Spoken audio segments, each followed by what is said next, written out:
Pumunta kami ng Robinson Mall dyan kasi lagi na naman sumasakit yung ulo ni Ate Aira, kaya mukhang kailangan na naman palitan yung salamin niya. Dito kami nagpunta sa Active Vision sa may second floor sa Robinson.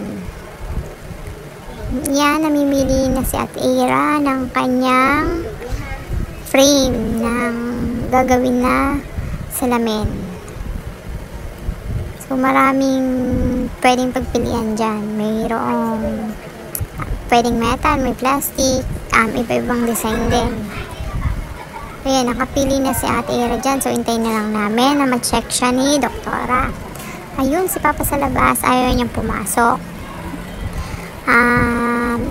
After nyan, kumain muna kami habang nag-aantay kami kasi meron pa tinitignan si Doktora. Kumain muna kami ng siomay dyan lang sa may labas ng Active Vision. After nyan, ayan, si Ate Aira na yung chine-check ni Doktora. So may mga pinaliwanag lang si Doktor about sa mata ni Ate Aira and kung anong klaseng salamin ang gagawin niya.